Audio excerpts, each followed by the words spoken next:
calling the Danville-Boyle County Planning and Zoning Commission meeting to order. Our first order of business is the invocation, so if you bow your heads with me. Dear God, thank you for our beautiful community and the people that live here. Be with our first responders, our policemen, our firemen, all the people that help us when we're in need or in danger. And help this group of people as we make decisions today for our community. In your name we pray, amen. Okay, second order of business, do we have any corrections to the last meeting's minutes? If there are no corrections, do we have a motion to approve the minutes? Make a motion. Okay, do we have a second? Okay. It doesn't matter. All in favor of approval of the minutes? Thank you, unanimous. Next on our agenda is the financial report. Yeah, if you turn to the financial statements, this is the full year financial statement for 2023, 2024 fiscal year. We'll go over it quickly. If you go about, so we'll first talk about income on the first page. If you go about 2/3 of the way down the page, you'll see total commission revenue. That's our total income or revenue for the year. You can see we budgeted for $194,030. The actual was $187,479. So we were 97% of what we budgeted for revenue.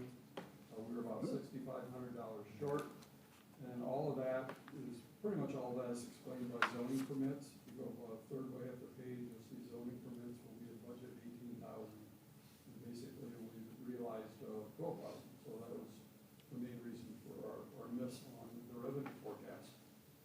Then go down to the expense line. We'll first talk about the expenses on this first page. If you drop down to the bottom of the page, you'll see total personnel. We had budgeted $167,000 roughly for total personnel expenses for the total year.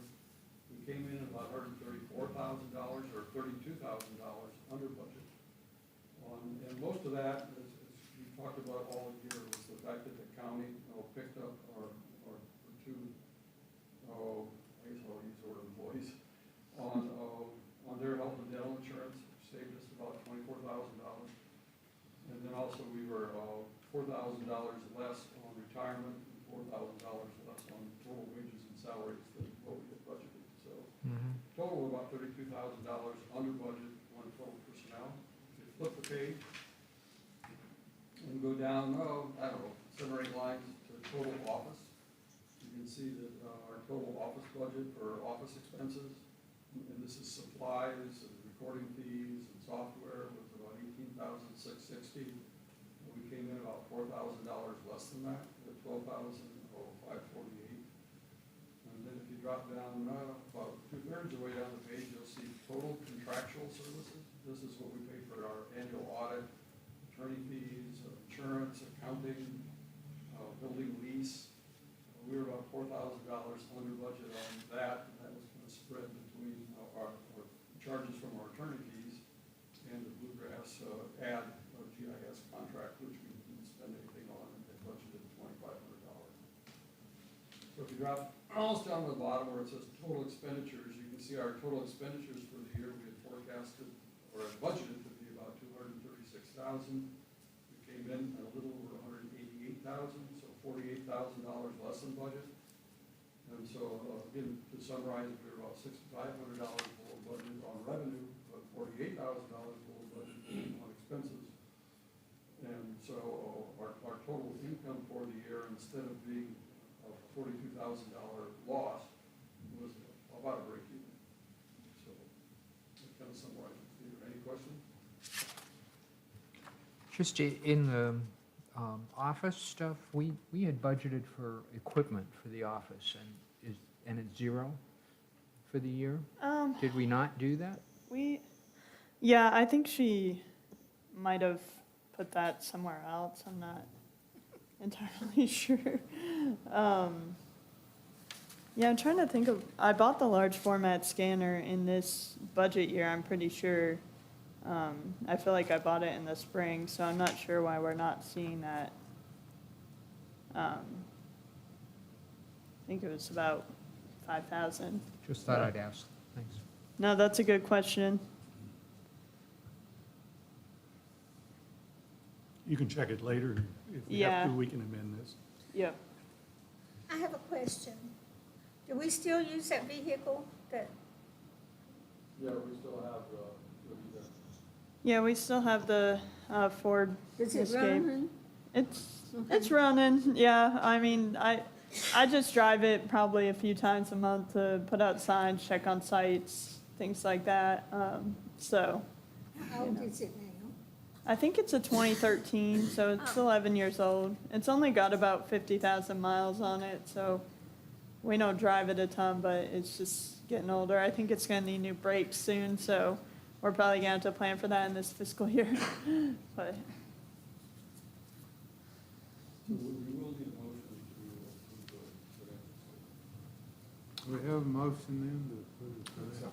I'll move to approve the financial statement. Do we have a second? I'll second that motion, sir. All right, all in favor? Okay. Motion carries.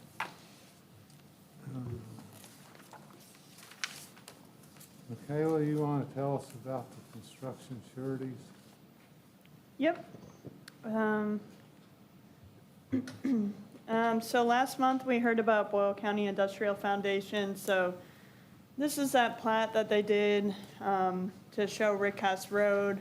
Right now, they've got an option on it, so somebody could potentially purchase it, and then they would need to build that road, but right now, they're just basically holding it with that option. That extends for 2 more years, so we're actually at our 3 years of holding this bond. So at this point, typically, we would cash the bond and build the road.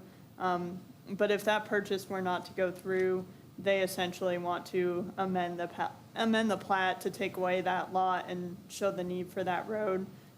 So I'm inclined to allow us to extend the bond for 2 more years. They redid their cost estimate, so last month we just extended it for a month at the old amount of about 500,000.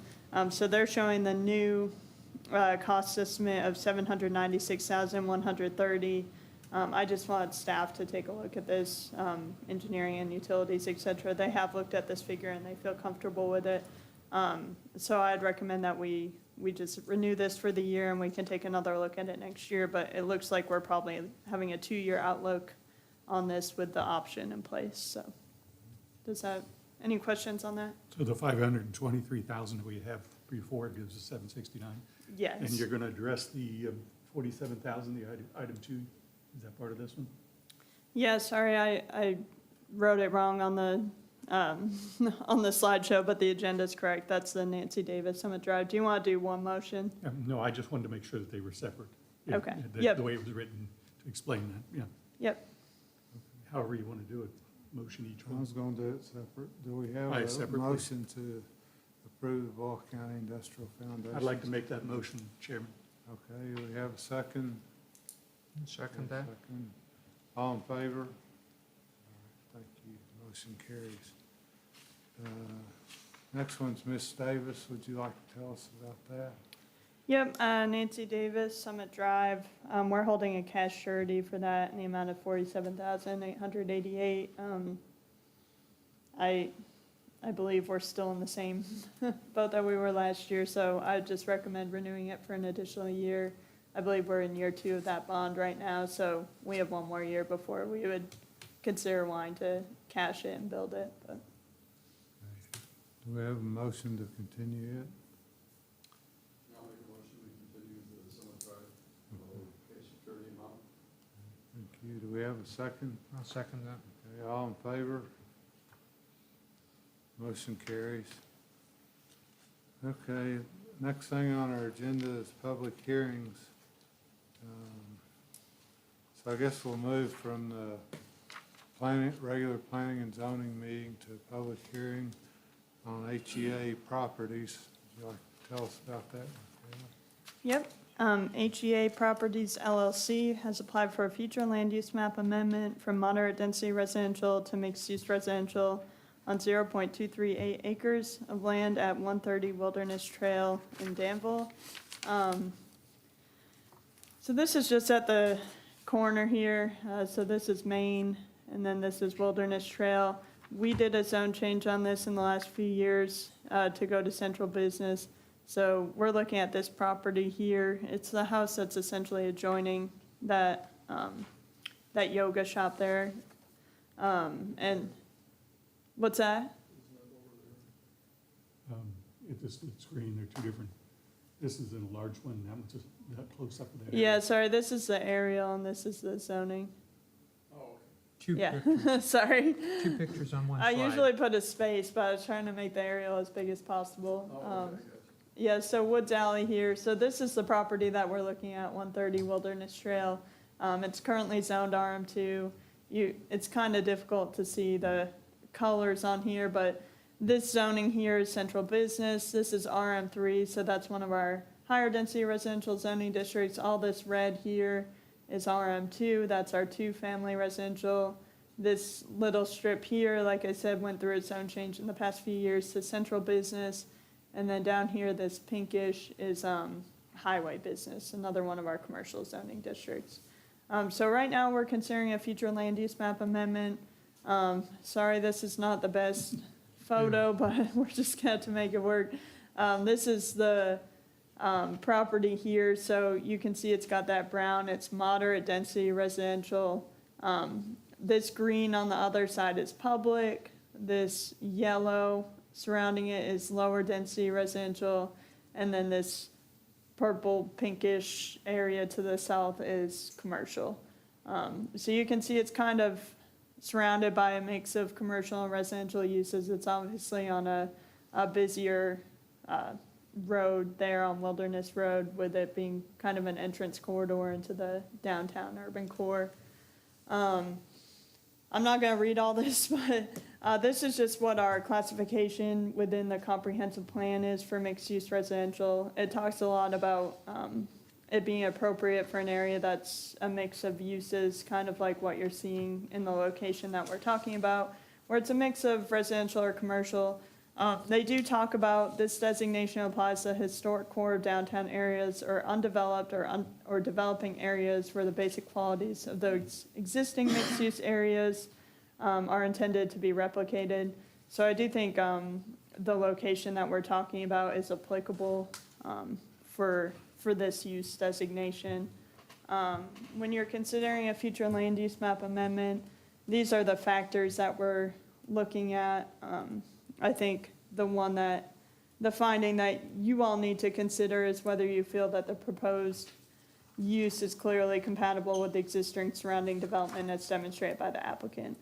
So the proposed use for this property, I'm going to get a little bit more into it when we discuss the zoning map amendment application in the next hearing, but they're proposing to leave the structure as is, put a small parking area in the back of 8 to 10 spaces, and have a residential unit on the top floor, and then an office type use. I think the current proposal is a massage therapist on the first floor, but they are proposing to restrict that to low intensity office, minimal retail type uses. So the intent is to not encourage a lot of traffic or anything to the location. It's just meant to be a residential and office type use. So the intent is to keep that residential character of the house, but to allow for that office use on the first floor and the residential on the top.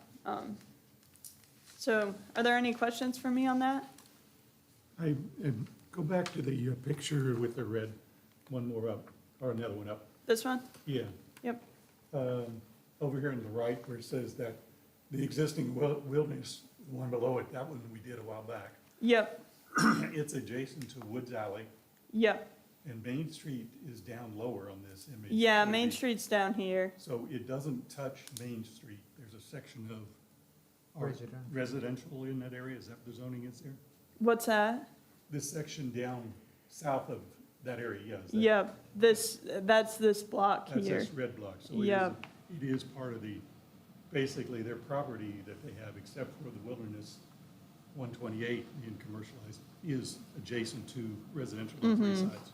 Yep. Okay. And then, it's really further down here. This is Mountains here.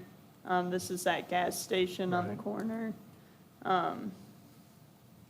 Yeah, so, I mean, yeah, you are looking at about a block of separation, between, kind of the more commercial central business core and the highway business versus the residential here.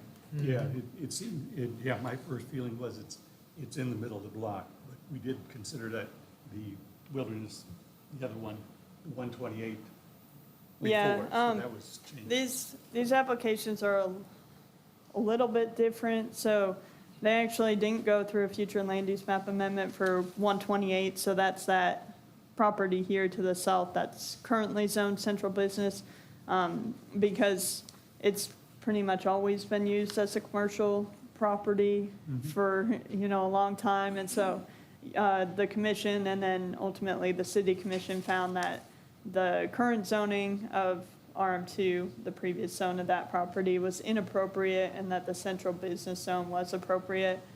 So this property is slightly different. That's why they're going through the future land use map amendment as well, because it's typically been used as a residential property. Right, that's so- what I was Yep. trying to recall, because there was a lot of conversation about that little store that was there for decades on end. That's part of the commercial, Yep. which is the 128 area, not this area that we're talking about.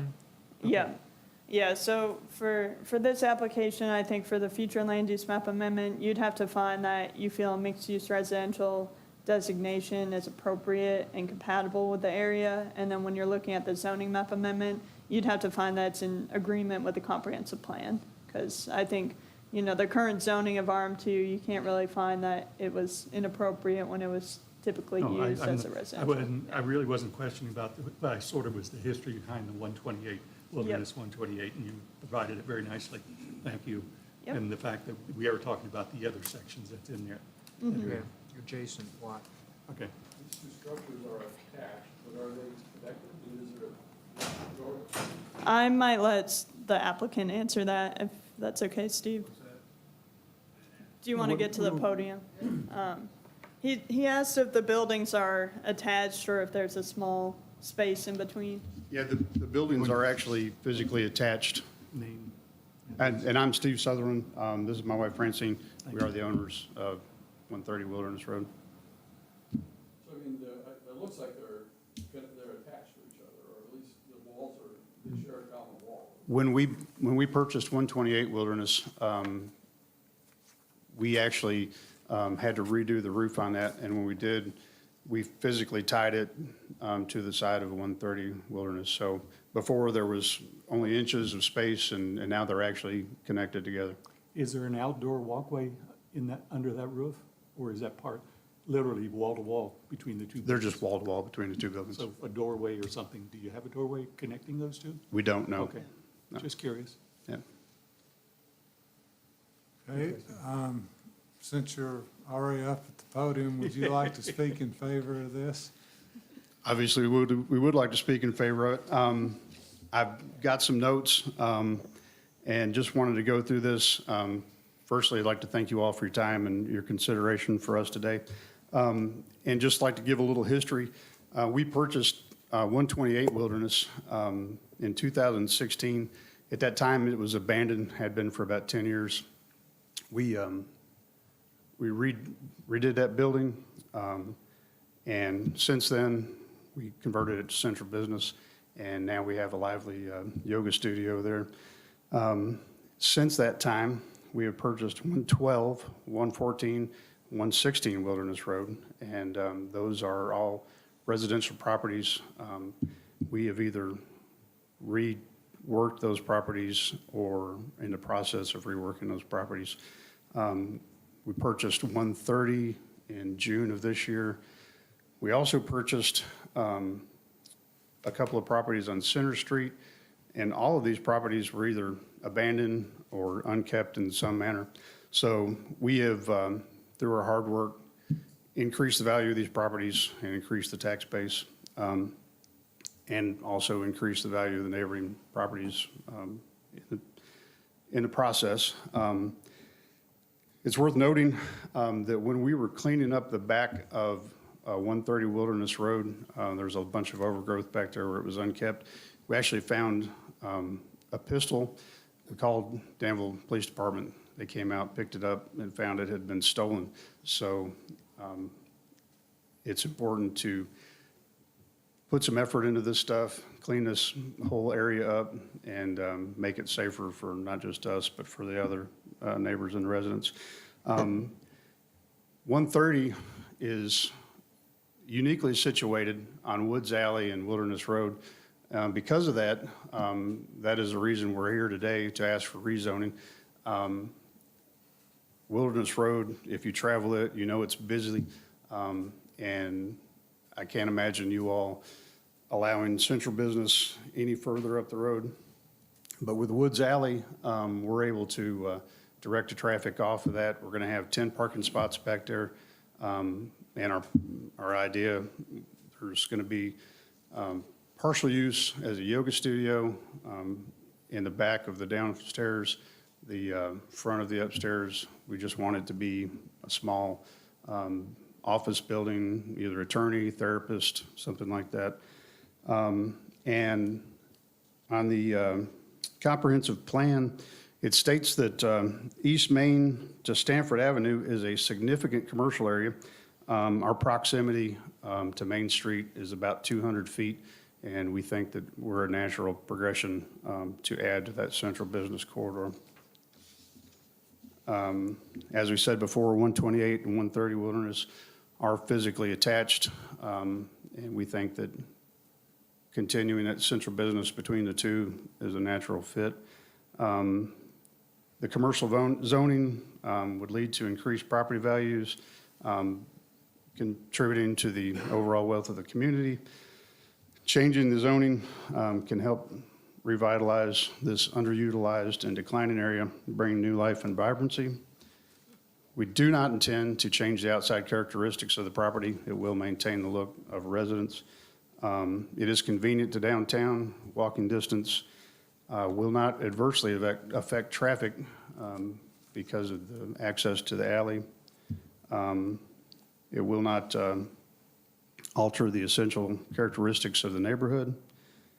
The off-street parking I've mentioned, up to 10 cars back there. There'll be a sign in the front directing all traffic to the back of the building. And the upstairs would just be an apartment. And 128 Wilderness is our office. We're there all day, mostly every day. We're good stewards of the neighborhood, and I think the fact that we've got such a good turnout in support of us would attest to that. So we appreciate your Could consideration. I ask a couple questions here? Yeah. We did break the rezoning as a separate topic, because we got to get through the future land use map. Yes. And the characteristic map that we have, yes, we allotted and allowed the 128 Wilderness in here. Well, what do you think? Did we mess up on the future land use map and we didn't include the other properties around there, thinking that they should be part of this commercial business, or what? I don't think what's so, your but thought? I do believe that especially with the revitalization of the whole Main Street corridor, there's an increased interest in being downtown or close to downtown for a business. There's not infinite space, there's only finite space downtown. And I just feel that adding a little bit, the downtown area will probably expand just a little bit. There's going to be more people that want to locate businesses downtown. And I think that we have a unique offering here that we can do that. So, and I love your comments here. This is great. Commercial businesses, I always have concerns over parking space. Yeah. That's one of the reasons that you generally don't do a commercial business. You have to accommodate that in full planning. Yeah. Not only for what you presently will doing with it, but the future that may happen when we both are no longer around and have that property on here. How many spots of parking can you fit into this area around your building? We think we can get 10 parking spots behind the building. were you having any issues with the existing yoga studio parking? We have Had any currently issues? an off-site parking agreement with Melton's Deli for the yoga, and they'll continue to utilize that. Her schedule does not conflict with Melton's business hours, so as long as we have yoga when they're not in operation, they're more than happy to let us utilize their place. Can you talk to me a little bit about, and we went through, the director went through it very quickly, the building, the home. What was it again you're going to have as a commercial type of business you anticipate? So we anticipate maybe an attorney's office, therapist, something along those lines, something that's doesn't have a lot of coming and going of people. And then there are 2 rooms in the back of the downstairs, and we have a lady that wants to use that space as a massage therapy, and she's ready to move in as soon as we have approval. Yeah. I'm always concerned, Woods Alley is not a big alley. It's not, no. But in the time that we've been there, we've not had any issues with traffic on Woods Alley. And Steve, access to the parking is through Woods Alley? It is, Okay. yeah. And with that access to Woods Alley, the traffic flow from the parking lot can either go to Wilderness, or it can go down to Center Street, or it can exit out onto Main, or it can continue up to Alta. So there's multiple, means of egress Yeah, for that property. okay. Any more questions at this point? Okay, I need to ask next, is there anybody that wishes to speak against the zoning amendment? Maybe you want to complete the In fours favor. first? Or you doing the rest of the fours or against? No, Okay. yeah, is there anybody else that wishes to speak for it? Okay. I'm sorry, I should have asked that. My name is Ann Bowley, and I live directly across in Terrace Court, so I look right on Steve's properties, his rental properties, his business, and the house. I've lived here for almost 2 years, and I'm here to support this change in zoning that he's requesting. He is an excellent landlord. He's there every day. Oftentimes, he's there on the weekends. And I can say he's owned the property for a few weeks, and it's never looked better. I'm not surprised that he found the gun there. When I was looking at my place and bought it, it was disheveled. There was a dead tree there, broken many blinds, uncut grass. It was a mess. And just in the 2 weeks he's owned it, it looks so much better. You can often see him mowing grass on his riding mower, and using the trimmer, hedge trimmer on his properties. Everything that he owns in the neighborhood, I think, are assets to our neighborhood, our historic neighborhood. The historic East End, I think, is a treasure. I think it should be preserved. And I think mixed-use properties is a great thing to do in a historic neighborhood. It's a good way to accommodate small businesses. It's a good way to accommodate housing needs, rental units. And it also preserves the historic nature of the neighborhood. And you can see that in some of the other buildings, even down on Main Street and going up First Street, where they've had mixed-use properties instead of tearing down the properties and leaving vacant lots or gas stations or strip malls, which I think is a very poor use of assets like the East End. Let's see, we've already talked about how they're connected, those 2 buildings. My understanding is that Steve's Yoga Salon, that used to be a corner grocery store for the neighborhood. So it was at some point zoned business anyway. But anyway, I think we need more responsible landlords like Steve in a historic district like this. They're on site. They care about what they're doing. They care about the properties. They keep them neat and clean and updated. And all you have to do is take a drive, and you will see what I mean if you drive up First Street or down that last block of Broadway, about landlords that are never there, or up towards the other end of Wilderness Trace. It's disgraceful. The damage has already been done to the historic neighborhood with those gas stations and strip malls and empty lots. But I don't think you have to worry about Steve and his small business zoning change. I think it will be an asset to the neighborhood. Definitely. Thank you. Is there anybody else that wishes to speak in favor of the flume change? You got several? There you go. Let's come ahead. Evan. State your Yeah. name and. Hi, my name is Eben Henson, and I own the property just to the east on Woods Alley that touches this property. And I just want to say I'm very much in support of the zone change. Steve and Francine have a commitment to the community in all ways, financial and making the community a better place, and they've always done a great job with any project they've done. So I just wanted to say I wholeheartedly support this zone change. I know they'll do a terrific job. So thank you very much. Could I ask you a question? Yes. What do you think about the traffic on Woods Alley? Car traffic? I've never seen, I don't consider the traffic a problem. It's, every time I'm there, really, I don't even see traffic through there. It's very, very light. Do you come out Wilderness Trace? Yeah, and yeah, turn on right or Woods left? Alley, you can come out, like Yeah, Steve but do said. you have any troubles getting out there on Wilderness Trace? No trouble, never had any trouble Seems with to me that. that would be a busy little street. You would think, but traffic has never been a problem. Okay, thank you. I What? can say something about the traffic too. My kitchen window looks directly down Woods Alley. There's never any Okay. problem. Mainly what you see there are people walking dogs, pushing baby strollers, no problem. Thank you very much. Anybody else like to speak in favor of it? Okay, come on, start with your name and address, please. Tyler Montgomery, and we own the property on Center Street and Woods Alley. It has 2 off-street parking spaces. It's currently a 2-apartment little home.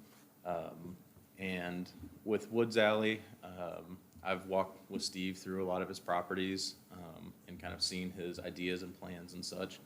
I'm very much in favor for this change because it's breathing new life into this kind of dilapidated neighborhood that, is through my life has been kind of always a little bit rougher. And since Steve has gotten here and developed some of his properties and some of his projects has really brought a lot of new life and new character to the neighborhood and revitalizing some of that character. And I think that Danville, we see cities grow and they breathe, and I think we're in a process now where we need a little bit more commercial space that's more related to the downtown space to kind of cultivate that downtown growth. And I think that this would be an awesome asset to be able to have some small little business, potentially a small apartment for someone that's young, a young attorney, a young architect, a young therapist, someone that could have a live-work situation possibly. And I think these opportunities, the more that we have of them, the stronger that we'll have a better community for downtown. So I think this is a wonderful case study to be able to prove that this sort of situation works in a small town. Thank you. Do we have anybody else that would like to speak in favor of the amendment? Okay, do we have anybody that would like to speak against the amendment? Okay, that being the case, we'll move out of the public hearing, move back to the regular planning and zoning meeting. Had a lot of discussion. Does anybody else on the commission have any questions or comments? Okay, do we have a motion? Could I ask one question I forgot to ask?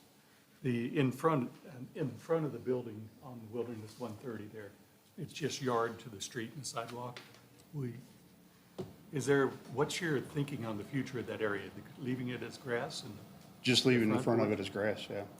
anything to do with the steps or sidewalks or anything you need to do in that area?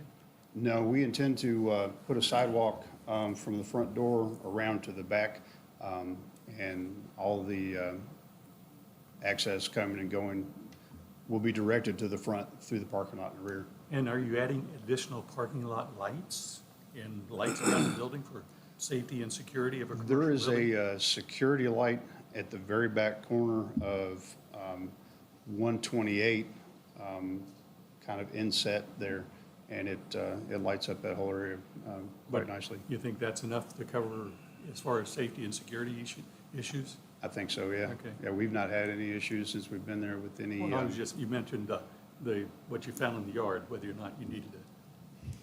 Yeah, I'm hoping that revitalizing the area will probably mitigate any further incidents like that. and I was just a little concerned that the lights could be placed next to, you still have a lot of residential around, right adjacent to this property. Or some lights that they put on parking lots could be rather luminous.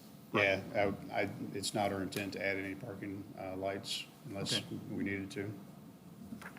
All right, thank you very much. Thank you. Mr. Chairman, I make the motion to approve the proposed future land use map amendment based upon the testimony and documents presented in this public hearing. Proposed Flume amendment as method directive to amend Flume as outlined in Chapter 9 of the Comprehensive Plan. Further request that this motion include the summary of evidence and testimony presented by the witnesses at this public hearing. Thank you. Is there a second to the motion? I'll second that. Mr. Griffin, Mr. Nolet, the only thing I think I'd add to the staff analysis, which I suggest you incorporate, is that the applicant conditions will preserve a low-intensity use that will not negatively affect the surroundings. I will include Yeah, that. that's good. Thank you. Second's good with that? Yep. Okay. All in favor of the motion then? Motion passes unanimously. Thank you.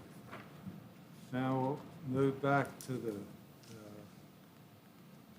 public hearing for the zoning map amendment part of this.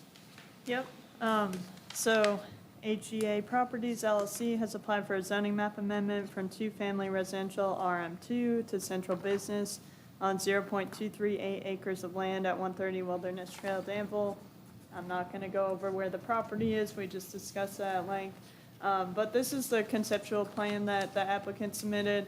The parking area is going to look different than what's shown there. That was just kind of a rough mock-up to show that they could fit 10 spaces, but they're actually going to move those 5 spaces that are kind of angled up to be a flat parking area, so they'll be able to get a sufficient drive aisle in there to accommodate the parking area. But as you can see, they're showing to maintain that 2-story frame residence and have sufficient parking in the back to accommodate the proposed uses on the site.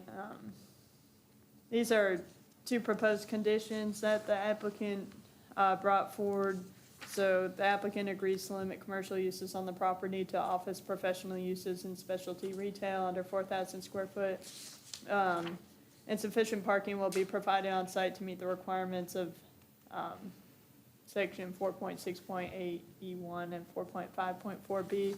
So those are just the commercial standards, so they'd be agreeing to meet parking requirements for the office uses, and then the 2 spaces required for the residential unit on the top. I think when we did the math, they really only need about 5 spaces to actually accommodate the uses, so they're exceeding that to make sure that there's no on-street parking as a result of this proposed use. The central business district does not actually require parking, so that's why they're putting this condition in place. We wouldn't be able to hold them to this standard otherwise. And it indirectly helps with the other building, the one that we've already approved, its parking. Yeah, I mean, they've already got a parking agreement in Correct. place for that one, but, Simply you know, helps it. it would be there, I guess, if they needed it, they can choose how they want to do that. There is a existing fence on the site that you can kind of see there. And we've talked about screening for the parking area somewhat, just so it's, you know, you're not looking at a parking lot when you're at any of the other residential areas in the neighborhood, and just to provide that screening and barrier for the transition from commercial to residential uses. For a zoning map amendment, like we kind of discussed previously, you're looking to see if it's in agreement with the adopted comprehensive plan. I do feel, you know, we just went through the Flume amendment, so obviously this request is in compliance with the flume. The commercial standards laid out really are more applicable to a highway business type of zoning district. It doesn't really address some of the needs that you're looking for downtown, but I think when you're considering going to a commercial use, we talk about compatibility within the comprehensive plan, things like that. So you just want to make sure the proposed use and the proposed character of the area is going to be preserved as part of this. So, are there any questions for me on that? I have one. Yeah. Could you give me an example of specialty retail that you're looking into? So I wrote that in. I actually carried that over Oh, from okay. what we did Yeah, on Houstonville we don't- Road, but We don't want any retail space there. Yeah. It'll just be professional office only. some offices have a really small retail component. Say you go to a hair salon and they might sell you some shampoo or something like that. So, it'd allow you to do some Okay, small so- retail uses, but they wouldn't be setting up like a retail shop. Oh. Yeah, it's really more intended for Like office for her professional yoga uses. salon, she might have some products there. Yeah, something like that. Yeah. So, She sells some T-shirts there, so yeah. Yeah. yeah. Yeah, just small I retail. thought they were gonna do a separate retail store there, so. No, we don't want the volume of a retail space. Okay, thank you. Yes, ma'am. Would you all like to speak in favor of it again, or is it pretty much the same? I think we pretty much covered everything earlier. I would say that we think it's a wonderful idea, and we hope that you all would approve us. I actually did get 2 letters in reference to the zoning map amendment in support of this application. So do you care if I just go ahead and read those into the record? So from Gustavo Carballal, I'm probably pronouncing that incorrectly, I apologize. Okay, Michaela Gary in City of Danville, as a neighboring property owner, 105, 224, and 226 Wilderness Road.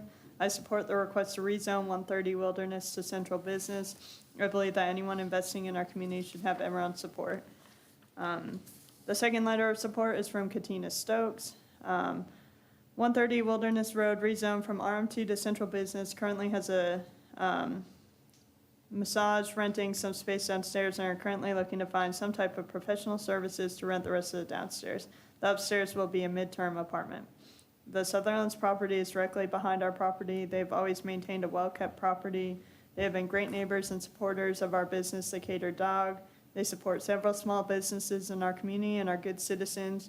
We are in support of the rezoning of 130 Wilderness Road. We truly believe the Sutherlands will continue to maintain the property as they always have and will choose great tenants for the property in question.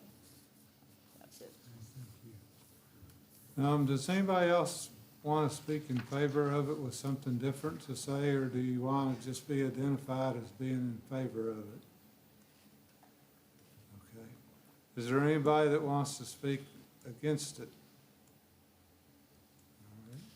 And we'll close the public hearing on the zoning map change, and does any of the commission have any more questions for them?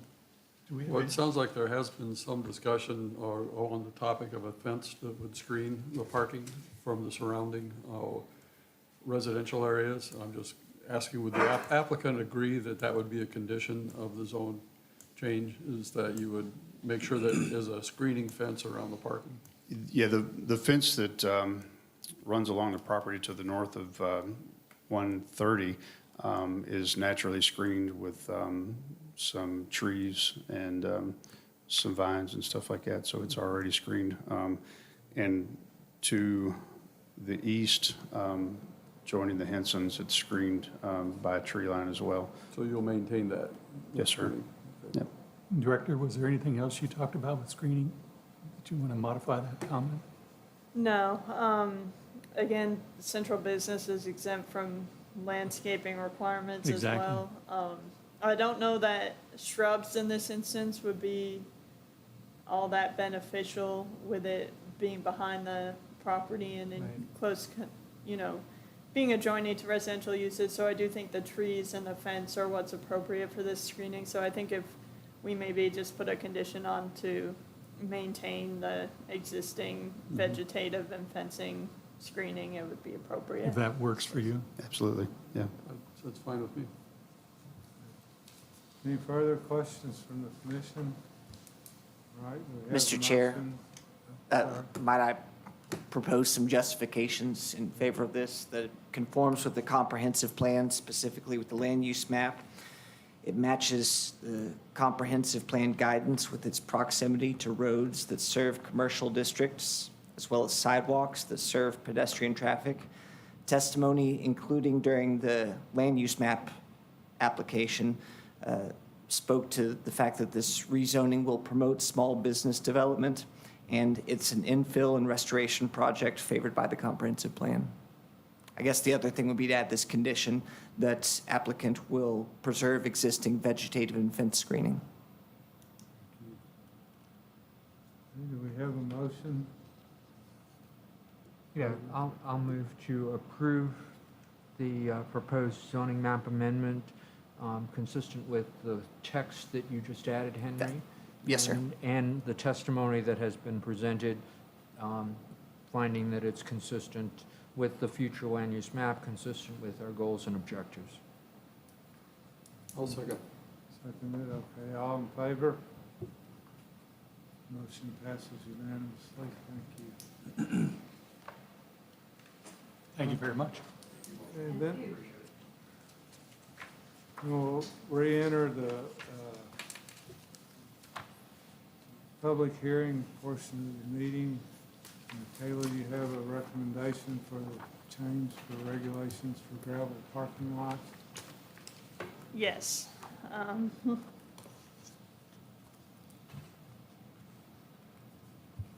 All right, the first, so we're gonna hear two zoning ordinance amendments today. I just split them out because they're about two pretty different topics, so I thought this would be easier. So the Danville-Boyle County Planning and Zoning Commission has filed an application to amend the regulations relating to gravel parking lots in Article 4 of the joint zoning ordinance. So this is a pretty minor amendment. Thank you all. Looking at, we essentially have a carve out for gravel parking areas in industrial zoning districts for parking of trucks and heavy equipment. But right now, our current standards require that all travel ways, so I would view that as any drive aisle within the gravel parking area has to be paved. And then the gravel parking areas need to be curb and guttered, well, curbed, but while I was talking with Josh Morgan, the city engineer, and we've had a few people come to us with having issues with this. It's kind of creating a big barrier to actually allowing the gravel parking area to serve its purpose of, you know, when you have that trucks and heavy equipment, it can wear down the paving area pretty quickly. The intent of this is to have it not in the front, so it can't be in front of the principal structure, and it's just to provide that parking area for trucks and heavy equipment. That's the only time we can grant that waiver, so any employee parking, et cetera, would still need to be paved. Any driveways leading up to the gravel area would still need to be paved. It would just be taking out that travel way requirement, so, you know, within the interior of the gravel parking area, they would no longer need to pave those travel ways and to no longer curb it. In our opinion, the curbing doesn't work great for gravel to begin with, and then it's such a big expense that it's usually more cost effective just to pave it. So again, this would just be limited to industrial areas for that one sole purpose. But yeah, those are the changes that you're seeing. That's what I've got up there. Is there any questions for me on that? Well, I guess a question I had where in the very first paragraph, where it talks about heavy industrial districts may be permissible with the following conditions. I'm sorry, I saw the waived. Sorry, we previously required Josh Morgan to sign off on it, and he asked me to remove that. So, we talked with Henry, and you know, we just felt it's best rather than making it a waiver, because we don't know there's any situation if people Right. are meeting the conditions set forth that we would actually waive It's it. changed slightly than from what was given. to Yeah, us. sorry, Yeah, I should have mentioned that. We met with the advisory committee after I sent out staff packets. These came together fairly quickly, so there are some minor changes. I handed out the Article 5, but I didn't print out Article 4.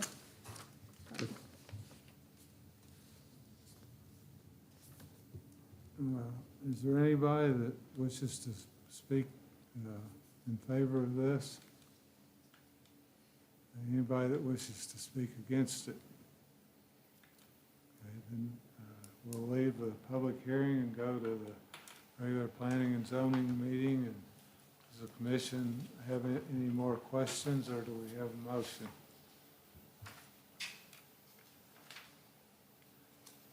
I don't think there's any modification except for making note of that comment. Except for this change, yeah. Yeah, this one change from what we were handed to us.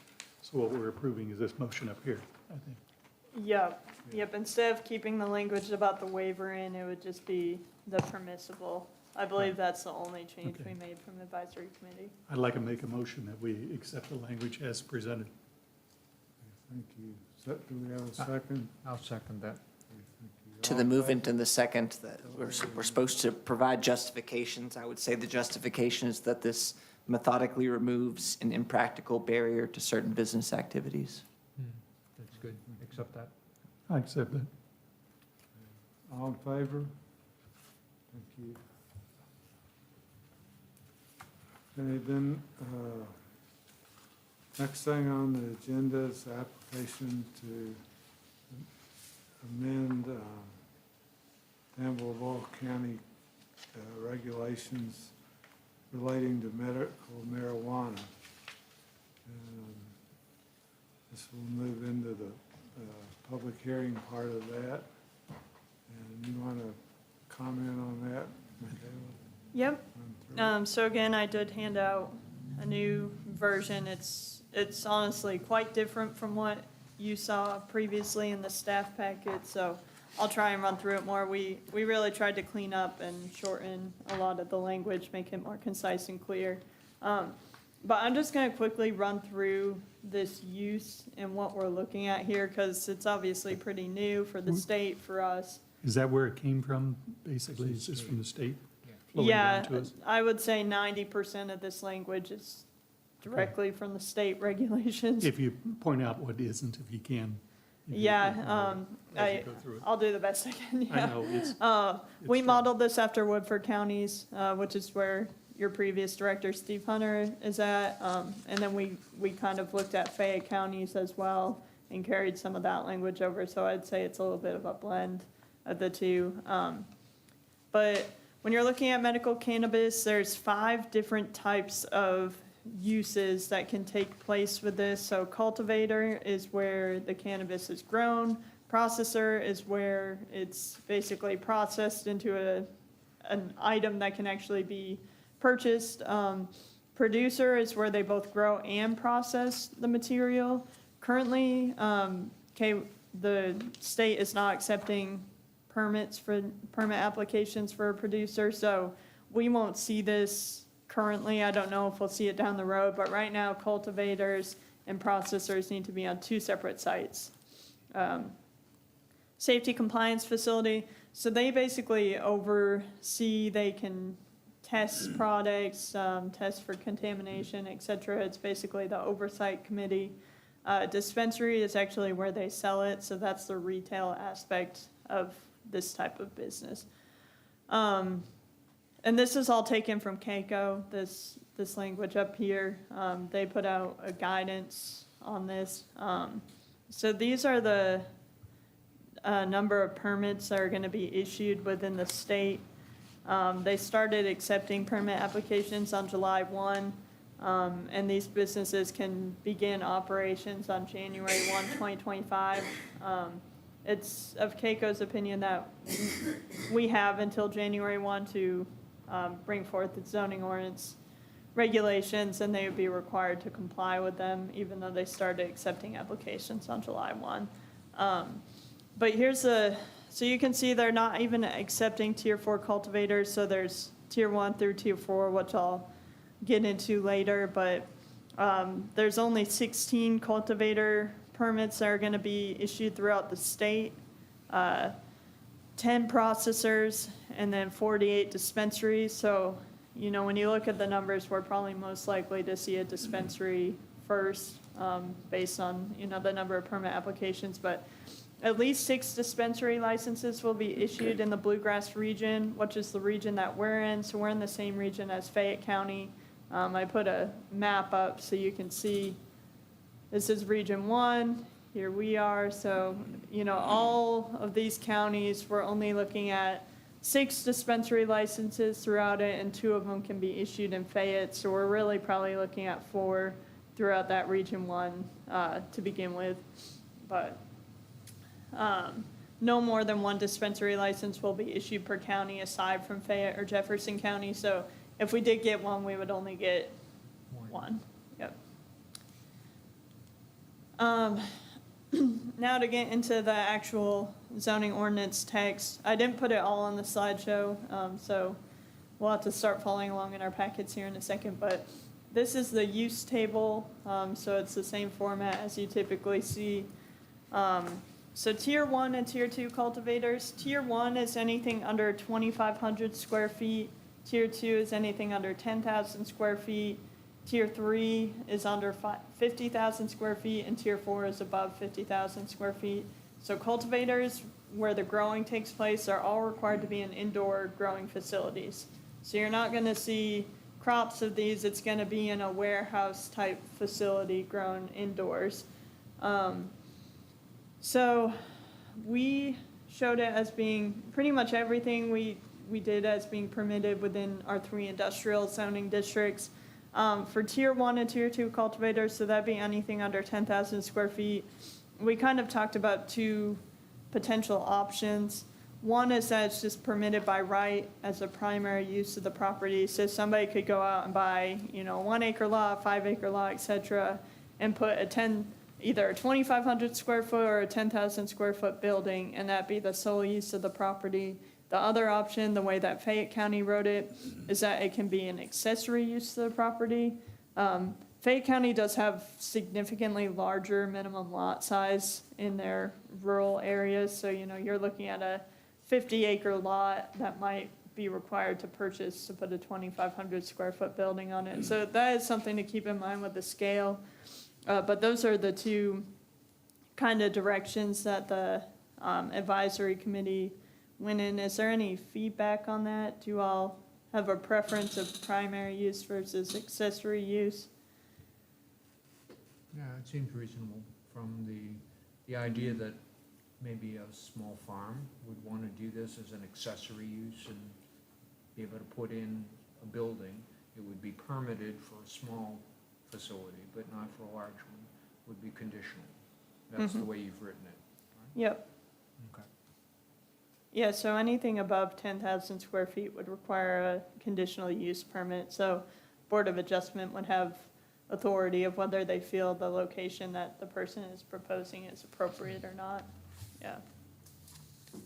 Seems reasonable. Yeah, I think it's a good approach. Yeah. I'm okay with that. Does anybody else have questions of Caleb? Okay. So again, yeah, everything else is industrial, except for the dispensary, so that's the retail component. We also did it as permitted in the highway business zoning district, so that's the zoning district you typically see along the bypass and 4th Street, areas like that. Is there any thoughts on that? I think it's the best way to put it in that category. I think it's fine. Yeah. Is there any thought that it would be, that a dispensary would want to site in like downtown business or central business? Kind of proximity to the hospital? Yeah, I've thought about that. It's something we did kind of bring up at advisory committee. We could, I mean, there's always options. You can make it a conditional use, so you have a little bit of control if it were to go in downtown, or you can make it permitted by right, so if they buy anything that's zoned central business, they could put it in there. I'm open for whatever you all feel is appropriate. Most of the ones I saw it seemed like they limited it more to their kind of heavier intensity commercial districts Well, rather and- when they're downtown. That's my comment, because the type of equipment that I can see you need to do some of those producing is down here in central business area. Just doesn't maneuver and work. Well, this is dispensary. For the dispensary on there? Yeah, this Just is for the the dispensary Just for only. the dispensary. Yeah. All right, so let's. Any of the yeah. growing or processing, things like that, it's gonna have to go in industrial aside from the cultivators for the ag, But but, what we're saying right now is the dispensaries could be highway business only. Okay. And we could do that, or we could say that it could be conditional in central business. Central business then is a delivery system in is typically a truck or a semi. Is that what you're referring to? I mean, Or a car? my thought is that this is probably gonna operate somewhat similar to a pharmacy. They're gonna have a lot more regulations, so it's, when you walk into the facility, it's gonna feel very different than a pharmacy, but Yeah, the concept is somewhat similar. I don't know So it's really how big not- of deliveries they're gonna Small have. scale delivery. it's a smaller Um, scale structure, okay. yeah. I was trying to get a handle on this Think piece, how about big it vans. is. Think about vans. Okay, Yeah, I'm getting better on this, Dan, because I was Or on trunks. a much bigger scale than that, I was confused. yeah. No, this is small scale. But it's hard because, you know, with so few dispensaries, if there's a big demand, we don't really know what that's gonna look like. It's hard to know because we don't have any examples throughout the state currently. We're all going through this together as a first time. So, you know, it might be wise to be a little bit more conservative on the front Yeah. end. And Yeah. then, once we see how it's operating and if it, my guess is they're probably gonna scale it up as they go. I mean, the number of permits they have is pretty limited currently, so they're probably just gonna see how it operates and then, you know, Seems to be the scale way it up if they feel yeah. it's necessary or appropriate, but, yeah. Okay, I understand better. I got my categories confused is what I got, Yeah, which is very easy to do. that's okay. Yeah, I think if I don't know. This is a good starting point, is what you're saying. Yeah. And I agree. Yeah, I think I that's agree. good. I think it's a good starting point. Yep. Okay, so I can go through the rest of it if you all are comfortable with the way we're designating what zoning districts it's allowed in? Yeah. Okay. I won't read everything verbatim, but to give you just a quick summary of the big differences between what was in the staff packet and then what's here, is we pulled out a lot of that language that had to do with, the state regulations, the agents overseeing it, that kind of information that we didn't really feel as necessary. It's really a state regulatory process. So we just focused on defining the different types of, you know, those 5 things that we talked about. So the cultivators, processors, producers, safety compliance facilities, and dispensaries. Previously, I had put the definitions kind of within the specific use categories, but I pulled them all out and put them in the definitions, mostly pulled from the way Fayette County wrote it, but they're pretty much pulled directly from the state. So this is all pretty much state language here. Do you want me to read through each of them, or do you all feel you have a good No, the understanding of definitions them? are fine. Okay. So those are just the definitions like we just discussed, what each of the uses mean. For specific use standards, I wrote it as just being in the incorporated area of Danville here. I apologize. I thought I had taken all those out. I think we'll just bring it to each of the jurisdictions and they can adopt it or not. I think every jurisdiction's still kind of trying to figure out if they want to prohibit it or not. So we're kind of, you know, we're all working through this together, but I'll just bring it to each of their legislative bodies and they can act on it how they feel is best. For this, we wrote it up as requiring a site plan application. So typically for something that's under 10,000 square feet for commercial or 50,000 square feet for industrial, we would not require them to submit a site plan.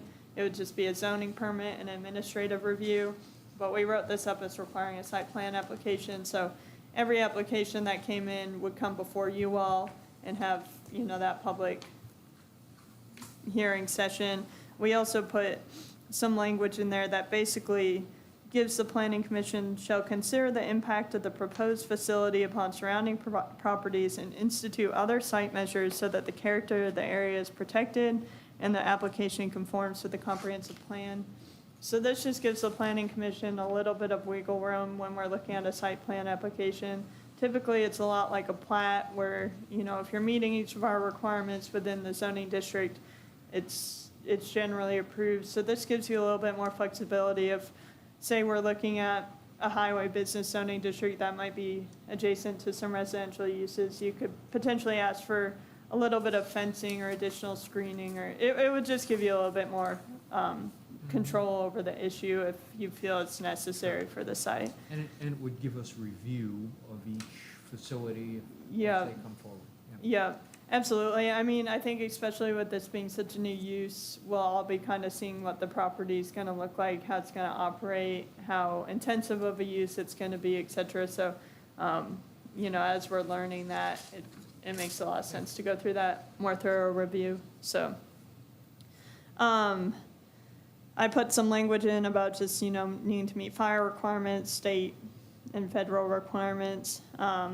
This section E, medical cannabis facilities shall not be located nearer than 1,000 feet from any licensed daycare center, public or private elementary, middle, or secondary school. This is a state requirement. That's why that's in there.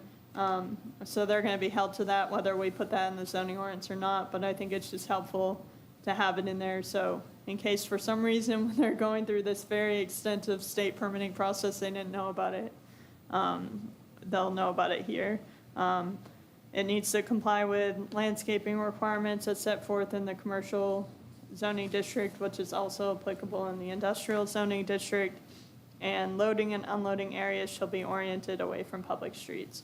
Both of those are pretty common within specific use standards that we have for other types of uses. So we're not holding them to any special standards. In the previous iteration, we had a few extra setback, sign, and landscaping requirements, but those have all been removed. So they'll pretty much just be held to same Yeah. landscaping, sign, This setback is- standards as. This is much simpler district. language, which is good. Yeah, Yep. I agree, I was confused why the sign had to be in there. Yeah, It was it, covered someplace else, but, I okay. didn't want to make a unilateral decision to pull anything out from the ordinance as modeling it after, so after discussion with the advisory committee, we pulled it all out and tried to bring it down a little bit to make it a little bit more clear and easy to understand, so. Are there any other questions on this, or? All right, any questions? Now, are we being asked to approve this? Is that what we're being asked to do? And where does it go after us? To send a Yeah, sorry, go ahead. recommendation of approval to the legislative bodies. And did you say you're going to take it separately to each one, or have you had discussions with other jurisdictions? Yeah, I haven't had discussions with Junction or Paravel yet, but I think I'll just send it over to them. This all came together very quickly because I was initially under the impression we had until January 1 before things opened up, and they actually opened the permit application July 1, so we started getting calls, so I really wanted to get something through for this meeting. So I was originally like, well, we at least need to get something through for Danville, because they're probably the most likely to see. So in an essence, you're heading application, toward, if any place says Danville, it may also say Junction City and Perryville, but you have to follow through it. They have to Yeah. provide you that indication if they want to do that.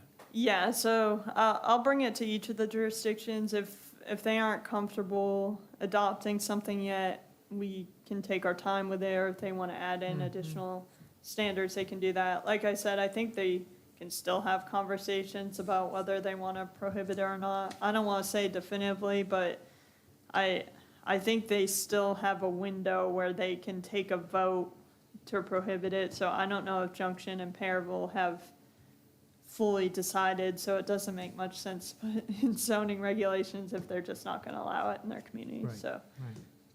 And remind us again the timing for these things. You said permits from the state would be October 1? I believe it's October 1. I believe. And, Yep. and then businesses could actually be open January 1, yep. So my guess is as soon as they get a permit in hand, they'll get moving on that, so,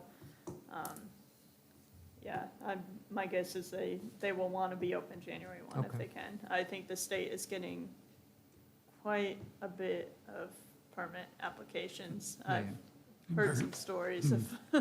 And so- very limited number of permits Yeah. available. Right, exactly.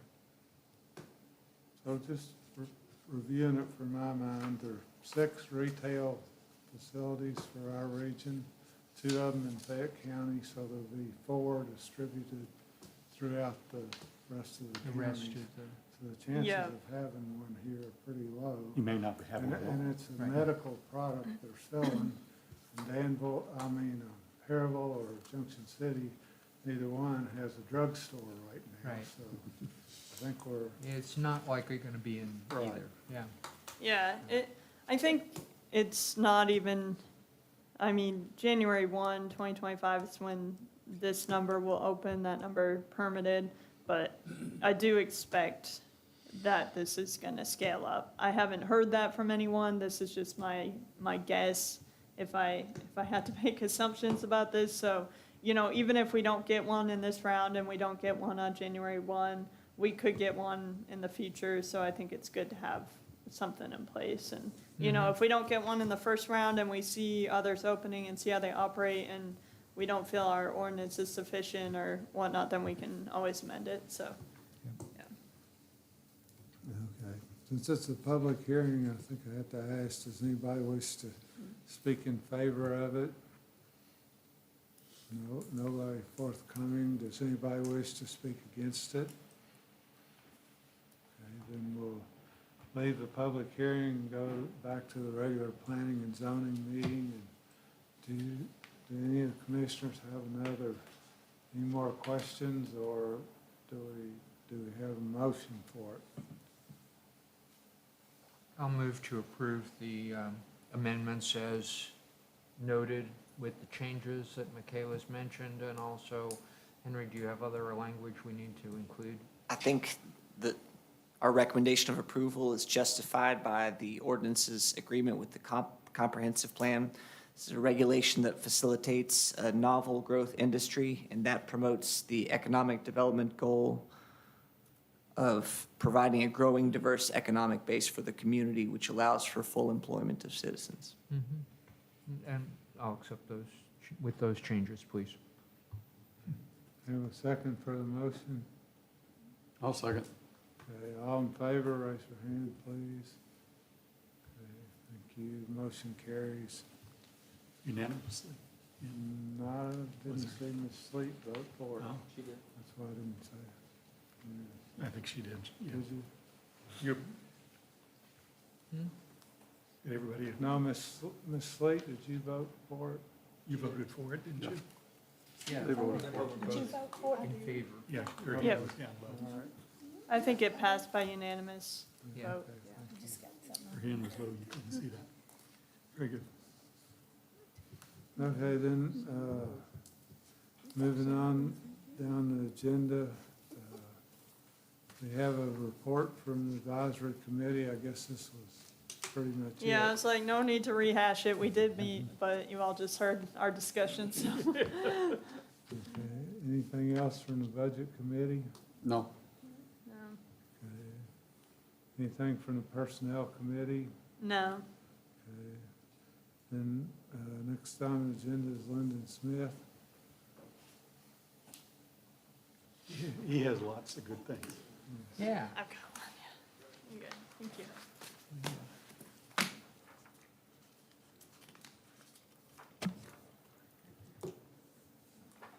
Thank you, sir. Thank you, kind sir.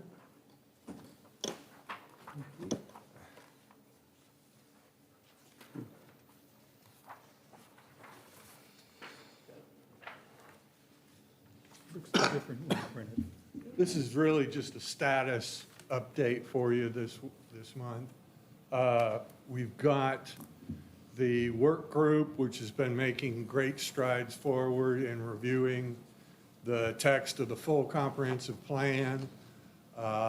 We've not gotten into future land use yet. That'll be a big one. But at this point in time, we've got a version of the goals and objectives. The procedure that this goes through is sort of like a zone change in that you will vote on the goals and objectives to accept it or adopt it, and then it's forwarded on to the legislative bodies where they will vote on it. And actually, you can have different text for the different bodies. That doesn't usually happen, but it's not an obstacle to moving forward. So these are available right now online at the Bluegrass Ad website. We just wanted to get these into your hands so that you could start familiarizing yourself with what's in there, making notes on things that you feel are too strong, too weak, or left out completely. And at some point in time, perhaps even as soon as next meeting in August, you could have a public hearing in order to take comment from the public on this. It's an electronic document, so we can also take comment by email, things like that.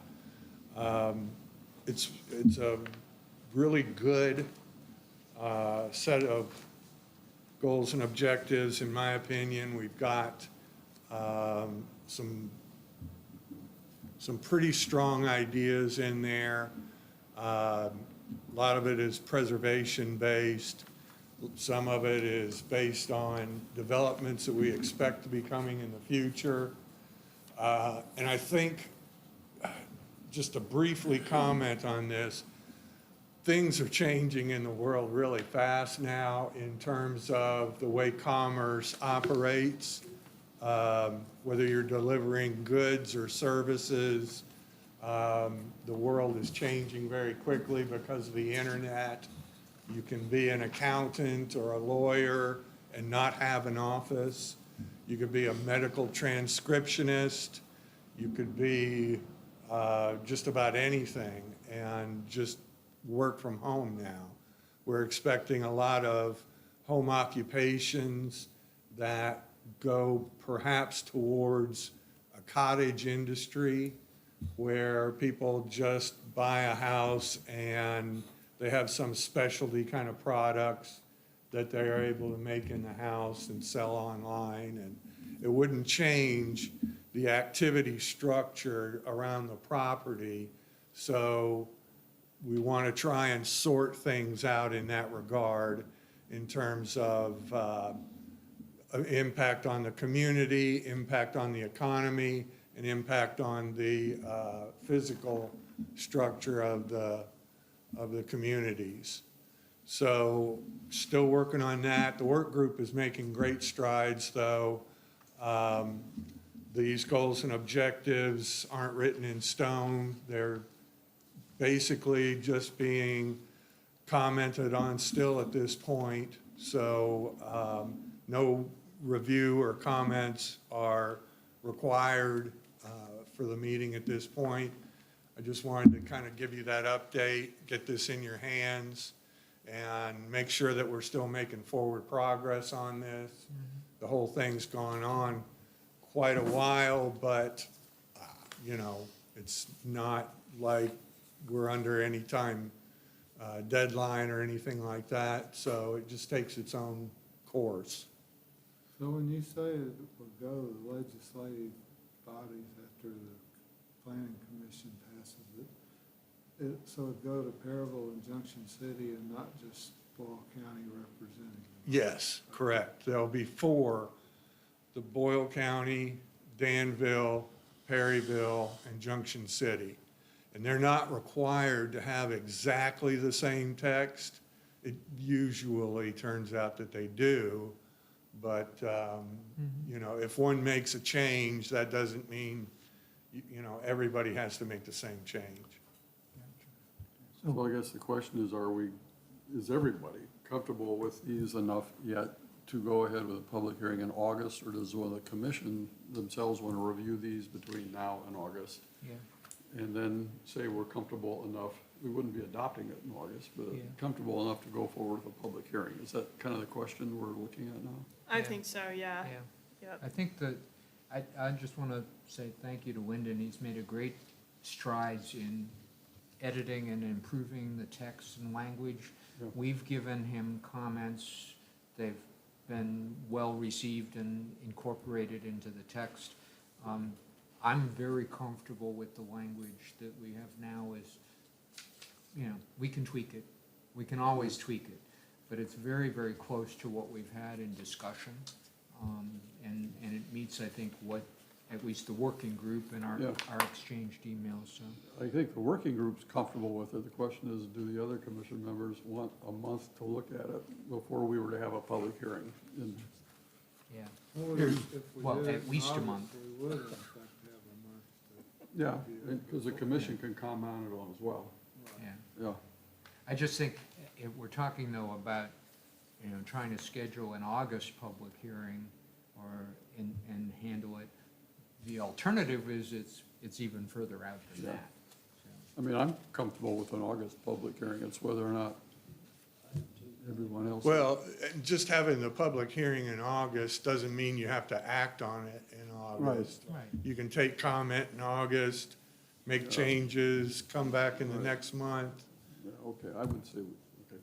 Yeah, but, honestly, I think I've been trying to tap my sources and try to see if there's comments or public input in different places, and I'm assuming the others in the working group are doing similar things, so I think we'll be okay. I mean, you're going to get in, when you read this a little bit, you're going to find very quickly that there's really only one with the land use that actually has two goals and subcategories. Many of the other ones have one goal in them, so sections of the topic's easier to cover. But you'll find that land use is a pretty good monster, is what it leads into, just because of the sheer number of sections and and comments that we have in here, just reading those. And maybe the ideal here, how do you tackle that in a single meeting when you get to the category? There's a lot in here. There's a lot of items on these pages. Yeah. A lot more than I had thought I read before. Well- We can go so long and then table it for the next meeting Maybe- also. if exactly. The meeting's dragging out too long. Yeah, I think that's the way you have to handle it. Right. Yeah. We could decide how we do it based on the input.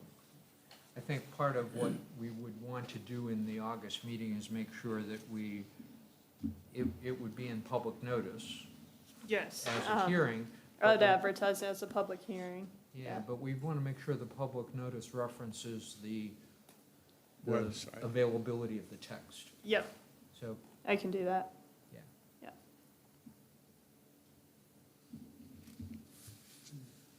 That's all I had, thanks. So do we want to go ahead then? Do we need a motion or anything to have I- a public hearing? I Or don't we think just so. I'll agree to go just ahead? make sure it's on the agenda for the August meeting, and I'll include it in our advertisement. Yeah. That's why I didn't feel comfortable doing it today. We kind of we're talking about it over the last few days, but I need to advertise the 2 weeks, I believe. That's right, Henry? Yeah, so. Okay, Yeah, that's good. yeah, I'd say, yeah. Yeah. Thank you. Thank you. Next on our agenda, any other announcements? Terry, did I need to talk about the computer at all? You go ahead and bring that up, yeah, just let the commission know the conversation we had, what you're doing. So my computer unfortunately died. So the motherboard went on it, and I didn't think it was cost effective to replace it. They said it was gonna be pretty expensive. They advised me not to fix it, basically. So I just purchased a new one yesterday, after speaking with Terry, but Lisa really needs a new computer as well.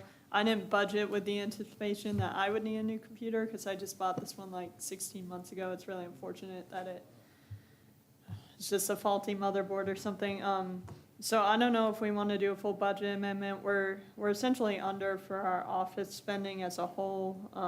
But if you want me to bring forward a budget amendment at the next meeting, I'm happy to do so. I just wanted to let you all know what was going on with that. So if you see a bigger bill, that's why. Is hers working right now? What's that? Is her computer up and running right now? Well, it's mine, and I've been using a laptop that I brought in personally, so I've just been using that. It's okay. I was hoping I could get mine fixed to save some money and. When I was talking about Lisa. Well, Lisa's is working painfully slow. I don't know how she puts up with it. She's a lot more patient than me, I guess. But I do think it's time for her to get a new one. We've been planning on doing it for this year for a long time. We just weren't planning on replacing mine. They don't last forever. So. No. So, yeah, that's pretty much. And the one other thing is our Visa statements. Right now, we mail in checks to Visa. They've lost our checks on multiple occasions. And so then we get charged an outrageous interest statement, late fees, all this stuff. So we're paying extra fees to Visa more than we should be as a result of this. So I wanted to see what the commission's thoughts were on essentially just having it come directly from our bank account. I'm happy to provide statements. We can have the chair initial them each month if he wants. I mean, he usually doesn't actually look at the statements. He just looks at the check for the amount. But it's something to consider because I think we pay a couple hundred in fees as a result of this situation each year, and it's a waste of money. So, is there thoughts on that, on how we want to handle that, or? Direct withdrawal is fine with me, or any other method. But I do at home, so it's not a problem in that category. Yeah. I had to do it once because they lost our check and we didn't even have enough on our credit limit to go record some plats and things like that. So we had to pay it immediately that day so that we could go and operate normal business. Right. So. Yeah, I mean, there's all sorts of guidelines on how much credit limit should be on a credit card that you should approach in order for safety Ours is only issues. 2,000, which, is tough when you're I'm purchasing one computer at a time as a result, so we can still use some space on it, but it would be better if, when I do a big purchase like that, I could just do the withdraw right away. That way we still have that space, because sometimes we have, 3-4 plats to go record with land use fees, and it's, $600 or something like that, so you need that space on the card, but. What if we let the Visa withdraw automatically the way most people do now? And then when you submit the bills to the finance committee, that you submit more of a notification that it's been paid, so they get a review of it, and if there were a problem, we could go back and try to undo it. Otherwise, it'd just go through pretty much as a regular bill. It'd probably just be prepaid. Well, you were suggesting just having the commissioner, instead of signing a check, just check off the Visa statement, right, that you paid online? Yep, so you can just see what we owe each month, and obviously the amount would match up with the statement. I would still put the statement, I mean, we keep files of all our bills, and then usually I put the check stub with it, basically, and so this case, I could either print the bank statement or just note that it was paid on such date from withdrawal or something like that, so. I agree with you that you make note of the date that you see with paid. And the other thing is that make sure the details on the credit card are correct.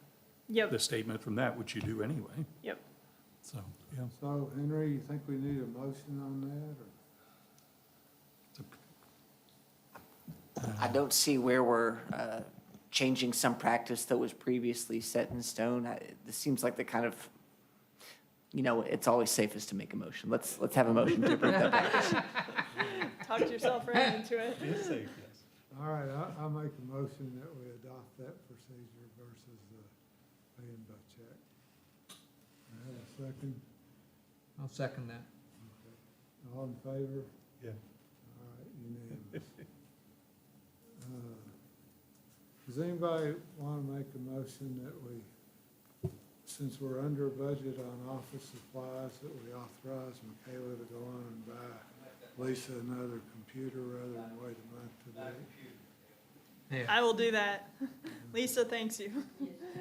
All right. Anything else? Was that a motion?